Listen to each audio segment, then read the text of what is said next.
Hello guys, நான் உங்கள் சஞ்சய். இன்றைக்கான பதிவில் நம்ம என்ன பார்க்க போகிறோன்னா, சில நாட்களுக்கு முன்னாடி எல்லாருக்குமே தெரியும், ரொம்ப கொடூரமான விமான விபத்து நடந்துச்சு நம்ம இந்தியாவில். அகமதாபாத்லேருந்து லண்டன் போகிறதுக்காக ஏர் இந்தியா 171 ஃப்ளைட் 230 பேசஞ்சர்ஸோட 12 க்ரூ மெம்பர்ஸோட ஃபுல்லி பேக்டாக 138க்கு டேக் ஆஃப் ஆகுது. 138க்கு டேக் ஆஃப் ஆகி 139க்கு அதோட இன்ஜின்லாம் ஷட் டவுன் ஆகி அதில் இன்னும் ஆல்டிடியூடு கெயின் பண்ண முடியாமல் ஆல்டிடியூட் ரிட்டார்ட் ஆகி அது என்ன ஆச்சுன்னா ஒரு மெடிக்கல் காலேஜில் போய் மோதி ஒரு கொடூரமான கிராஷ் நடந்துச்சு. அது எல்லாருக்குமே தெரியும். இப்போ அந்த கொடூரமான கிராஷை பற்றி நம்மளோட ஏர் இந்தியா ஏவியேஷன் இந்த டிபார்ட்மெண்ட்ல இருந்து ஒரு இன்வெஸ்டிகேஷன் ஃப்ரைடே லீக் பண்ணியிருந்தாங்க. அதில் என்ன இருக்குது தான் நம்ம இப்போ பார்க்க போகிறோம். எதனால் அந்த ஃப்ளைட் கிராஷ் ஆச்சுன்னு தான் நம்ம இந்த பதிவில் பார்க்க போகிறோம். ஸோ இப்போ வாங்க பார்க்கலாம். இப்போ என்ன ஆச்சுன்னா, கரெக்டாக இந்த ஃப்ளைட் ஃபஸ்ட்டு டீட்டெயில்ஸ் தெரிஞ்சுப்போம். இந்த ஃப்ளைட் வந்து Air India 171 A 171 Boeing aircraft. இது வந்து 230 passengers with 12 crew members fully பேக்டாக கரெக்டாக 138 ஐஎஸ்டி ஜூன் 12, 2025 138 ஐஎஸ்டிக்கு டேக் ஆஃப் ரோல் ஆன் ஆகுது. ஆன உடனே என்ன ஆகுதுன்னா, இந்த ஏர்கிராஃப்ட்ஸ்லாம் என்ன பண்ணியிருப்பாங்க, ஏரோப்ளேன்லாம் எப்பயாச்சும் எமர்ஜென்சி சுச்சுவேஷன்ஸில் இன்ஜின் ஷட் டவுன் ஆனாலோ அதில் ஃப்ளைட்டுக்கு வர எனர்ஜி கட் ஆனாலோ அதுலேருந்து ஒரு ராஃப்ட் கீழே வரும்.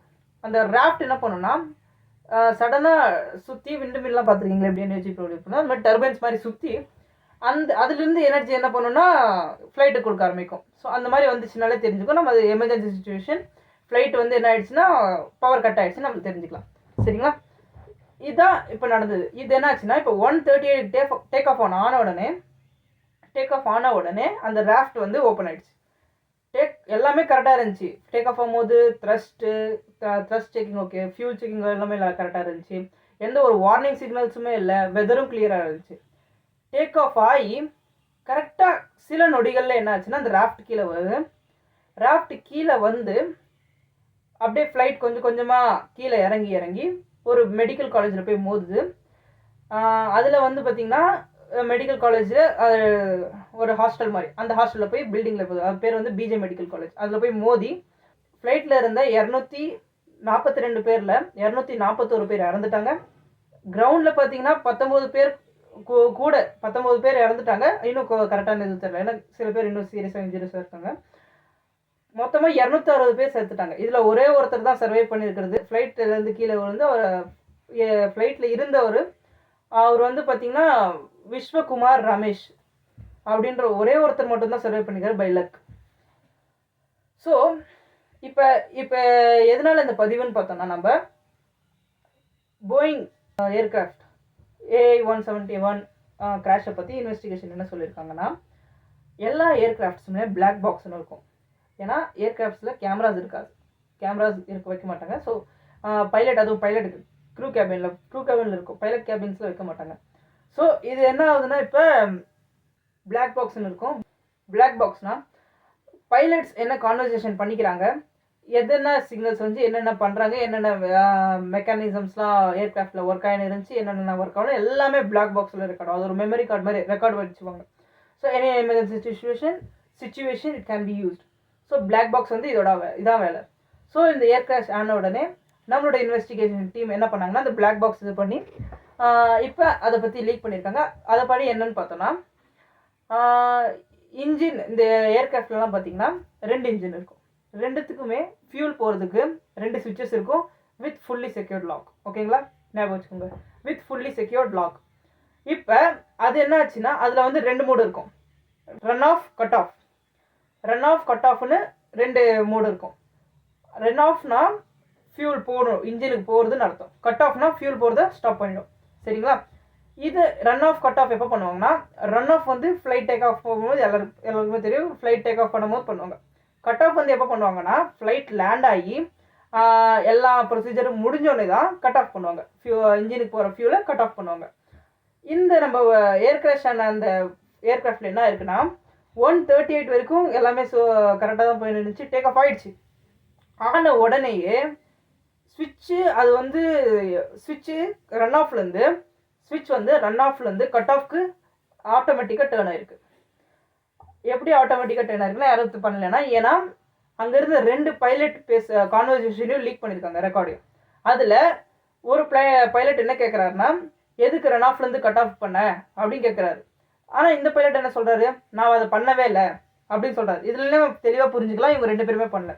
அந்த சுவிட்ச் வந்து சும்மா ஏதோ மூவ்மெண்ட் பண்ணாலே மாறுற மாதிரி சுவிட்ச் இல்லைங்க, ரொம்ப செக்யூர்டான லாக்குள்ள ஒரு சுவிட்ச் அது. ஓகேங்களா, அது நம்ம ஏதாச்சும் பட்டாலே மூவ் ஆகுறது, தானாக கைப்பட்டு மூவ் ஆயிடுச்சுன்னா நம்ம சொல்லவே முடியாது. ஏன்னா அது அது லாக் மாதிரி இருக்கும். அந்த லாக் எடுத்துகிட்டு நம்ம ரன் ஆஃபோ கட் ஆஃபோ பண்ண முடியும். சரிங்களா, இது என்ன ஆயிடுச்சுன்னு பார்த்தீங்கன்னா, பைலட்ஸ் வந்து பேசிக்கிறாங்க அவங்களுக்குள்ள, என்னாச்சு ஏன் ரன் ஆஃப் கட் ஆஃப் பண்ணுறதுக்குள்ளே பண்ணுறாங்க, கான்வர்சேஷன் பண்ணுறாங்க. அதுவும் ஜஸ்ட் இதெல்லாம் வெறும் பல மணி நேரமோ நிமிஷத்துலேயும் நடக்கல, வெறும் ஒரு 20 செகண்ட் 30 செகண்டில் பண்ண உடனே 2 பேரும் ஆன் பண்ணுறாங்க. என்ஜின் 1 ரெக்கவரி ஆகுது. இன்ஜின் 2 ரெக்கவரி ஆக போகிறதுக்குள்ளே ஆல்ரெடி ஏர்கிராஃப்ட் வந்து ரிட்டார்ட் ஆரம்பிச்சிச்சு, அதாவது கீழே இறங்க ஆரம்பிச்சிச்சு. ஸோ ஏர்கிராஃப்ட்லாம் தெரியும், ஒரு ஆல்டிடியூட்லேருந்து ஃப்ளைட் டேக் ஆஃப் ஆகிடுச்சுன்னா இன்ஜின் பவர் இருந்தால் மேலே போகும், still it can go move forward. ஆனால் அது வந்து இன்ஜின் இது கெப்பாசிட்டி, இன்ஜின் ஃபியூல் வந்து கட் ஆனதுனால இன்ஜின் ஸ்டாப்ஸ் ஒர்க்கிங். அதனால என்ன ஆச்சுன்னா, இப்போ அவங்க ஆன் பண்ணி ஃபஸ்ட் இன்ஜின் ரெக்கவர் ஆகிடுச்சு, செகண்ட் இன்ஜின் ரெக்கவரி ஆகிறதுக்குள்ளேயே ஃப்ளைட்டு போய் பில்டிங்ஸ் பிஜே மெடிக்கல் காலேஜிலேருந்து அந்த ஹாஸ்டல் சுற்றி இருக்கிற பில்டிங்கில் மோதி ஏர் கிராஷ் ஆனது. சரிங்களா, இப்போ புரிஞ்சுங்களா சுச்சுவேஷன் எப்படின்னு. இப்போ நம்ம இன்வெஸ்டிகேஷன் டீமில் எனக்கு ஏன் சாட்டிஸ்ஃபேக்ஷன் இல்லைன்னா, மேனுவலாக தான் ஸ்விட்ச் பண்ண முடியும். சரிங்களா, எதுவும் தானாக இதுவாகாது. அதே மாதிரி பிளாக் பாக்ஸ் ரீடிங்கில் செக் பண்ணப்போ எலக்ட்ரிக்கல் ஃபால்ட் இல்லை, மெக்கானிக்கல் ஃபால்ட்டும் இல்லை. அந்த பிளாக் பாக்ஸ் ரீடிங் படி இவங்க கொடுத்த இன்வெஸ்டிகேஷன் படி. ஆனால் ஒரே இவங்க என்ன சொல்கிறாங்க, இன்வெஸ்டிகேஷன் டீம் வந்து மேபி பைலட்ஸ் வந்து மேனுவலாக பண்ணியிருக்கலாம் அப்படின்னு சொல்கிறாங்க. இல்லை நீங்களே ஒன்று சொல்லுங்கள், இந்த மாதிரி பதில் கொடுத்தா எப்படிங்க கரெக்ட்? ஒழுங்காக இன்வெஸ்டிகேஷன் பண்ணி அதுக்கான கரெக்டான இது சொல்லணும். சுவிட்ச் off run off cut off ஆச்சு, ஓகே, அது எப்படி ஆச்சு, அதுக்கான இது தெரிஞ்சதானே நம்ம நெக்ஸ்ட் ஏர் கிராஷ்லேயோ ஏதாச்சும் பண்ண முடியும். நம்ம இது வந்து நம்ம பர்ஃபெக்டாக சொல்ல முடியாது, இது எப்பயுமே லாக்கில் தான் இருக்கும். இந்த சுவிட்ச் வந்து எப்பயுமே பர்ஃபெக்டாக ரன் ஆஃப்லேருந்து ரன் ஆஃபில் தான் இருக்கும், கட் ஆஃப்லேருந்து கட் ஆஃபில் இருக்கும்னு சொல்ல முடியாது. மேபி அது அப்படின்னு ரன் ஆஃபில் இருக்கலாம், ஆட்டோமேட்டிக்காக சுவிட்ச் ஆகி கட் ஆஃப்க்கும் வரலான்னு சொல்லி. ஆனால் இன்வெஸ்டிகேஷன் கொடுத்த போது எனக்கு சாட்டிஸ்ஃபேக்ஷன் ஆகல. அதே மாதிரி உங்களுக்கு ஆயிருக்காதுன்னு நினைக்கிறேன். ஏன்னா அவங்க வந்து ஒரு கிளியரான ஒரு தெளிவில்லை அந்த ரிப்போர்ட்டில், யார் பண்ணால் எது பண்ண, இன்னும் இன்வெஸ்டிகேஷன் ஆன் கோயிங்னு தான் இருக்குது.